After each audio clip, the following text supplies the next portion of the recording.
High viewers, welcome to my channel. ఈ వీడియోలో మెయిన్గా మనం మాట్లాడబోయే విషయం ఏంటంటే, పవన్ కళ్యాణ్ గారు వారాహి సభ నిన్న ఏదైతే పెట్టారో ఆ సభ అక్కడికి చేరుకోలేని, అక్కడికి వెళ్ళి చూడడానికి వీలు కాని వాళ్ళందరికీ కూడా రాష్ట్ర వ్యాప్తంగా చాలా చోట్ల అయితే జనసేన నాయకులే కానీ, కూటమి నాయకులే కానీ, మెయిన్గా సనాతన ధర్మానికి విలువిచ్చే వాళ్ళు ఎవరైతే ఉన్నారో వీళ్ళందరూ కూడా ఒక మాట అనుకొని కొన్ని ఏరియాల్లో అయితే ఎల్ఈడి స్క్రీన్లు, ఈవెన్ మెయిన్ సెంటర్లోనే ఎల్ఈడి స్క్రీన్లు అయితే ఏర్పాటు చేయడమే జరిగింది. అంటే పవన్ కళ్యాణ్ గారి ప్రసంగం ఏదైతే ఉందో డైరెక్ట్ లైవ్ ప్రొజెక్షన్ అనేది రోడ్ల మీద ఎల్ఈడి స్క్రీన్ మీద, అంటే ఒక సెంటర్లో రోడ్డు మీద ఎల్ఈడి ప్రొజెక్షన్ మీద ఆయనకైతే చూపించడం అయితే జరిగింది. అంటే ఆయన ఏదైతే ప్రసంగిస్తున్నాడో, ఆయన ఏదైతే మాట్లాడుతున్నాడో అదంతా కూడా ప్రజలకు నేరుగా తెలియాలి, చూడాలి అనేటట్టయితే ఒక కొత్త ట్రెండ్ లాంటిది అయితే తీసుకుంటున్నారు. యాక్చువల్లీ ఇది ఎప్పటి నుంచో ఉంది. యాక్చువల్లీ జనసేన నాయకులు అంతకుముందు పవన్ కళ్యాణ్ గారు వారాహి మీటింగులు గతంలో పొలిటికల్గా మాట్లాడేటప్పుడు డిజిటల్ స్క్రీన్స్ ఏర్పాటు చేసి జనసేన నాయకులు అందరూ కూడా ప్రచారాలు చేసేవారు. అయితే ఇప్పుడు హిందూ ధర్మం గురించి, సనాతన ధర్మం గురించి పవన్ కళ్యాణ్ గారు చాలా గట్టిగా మాట్లాడబోతున్నారని చెప్పి ప్రతి ఒక్కరు కూడా కూటమి నాయకులే కానీ,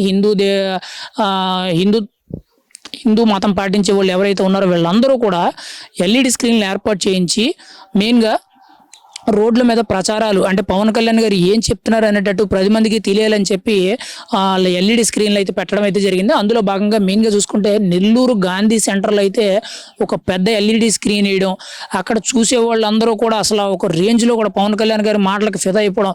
ఒకడైతే ఏకంగా పవన్ కళ్యాణ్ గారికి చేతిలో హారతి ఇచ్చి ఒక కొబ్బరికాయ కూడా కొట్టడం ఒక విశేషం అని చెప్పుకోవాలి. ఇంకా ఇక్కడ నెల్లూరులోనే కాకుండా ఒంగోలులో కూడా బాల్యం శ్రీనివాసరెడ్డి దాదాపు తన ఆధ్వర్యంలో ఒంగోలు సిటీలో చాలా చోట్ల అయితే ఈ ఎల్ఈడి స్క్రీన్లు ఏర్పాటు చేయడం అనేది, ఇంకా జనసేన నాయకులు చాలా చోట్ల అయితే ఎల్ఈడి స్క్రీన్లు ఏర్పాటు చేయడం అనేది చాలా గొప్ప విశేషంగా చెప్పుకోవాలి. ఎందుకంటే పవన్ కళ్యాణ్ గారు ఏం మాట్లాడుతున్నారు, ఆయన అసలు ఏం చెప్తున్నారు అనేది అన్నట్టు ప్రజలకు నేరుగా చేరుకోవాలనే ఉద్దేశంతో అయితే ఈ ఎల్ఈడి స్క్రీన్లు ఏర్పాటు చేయడం చాలా గొప్ప విషయం అని చెప్పుకోవాలి. ఖచ్చితంగా ఇది ఒక కొత్త ట్రెండ్ అని చూసుకోవాలి. ఎందుకంటే ఎక్కడో జరిగే మీటింగ్ని చాలామంది చూడడానికి ఇంట్రెస్ట్ ఉన్నా కానీ చూడలేకపోతారు. వాళ్ళ యొక్క పనితీరును బట్టి లేకపోతే అవసరాన్ని బట్టి వాళ్ళకి కుదరకపోవచ్చు. కానీ అవన్నీ కూడా ప్రజల్లో చేరువవ్వాలి. పవన్ కళ్యాణ్ గారు కానీ అక్కడ మాట్లాడింది ఏంటనేది అందరికీ తెలియాలని చెప్పి వినూత్నంగా అయితే ఇటు కూటమి నాయకులే కానీ, మెయిన్గా జనసేన నాయకులే కానీ ఇలా ఎల్ఈడి స్క్రీన్లు ప్రతి సెంటర్లో కూడా ఏర్పాటు చేసి ప్రతి ఒక్కరికి తెలిసే విధంగా లైవ్ ప్రొజెక్షన్ ఇవ్వడం అయితే జరుగుతుంది. ఇది చాలా మంచి విషయం అని చెప్పుకోవాలి. ఎందుకంటే కొన్ని చోట్ల ఏంటంటే సోషల్ మీడియాలో గతంలో ఆయన మాట్లాడింది ఏదైతే ఉందో దాన్ని తీసుకొచ్చి వక్రీకరిస్తారు తప్పితే వాస్తవాలు తక్కువ ఉంటాయి.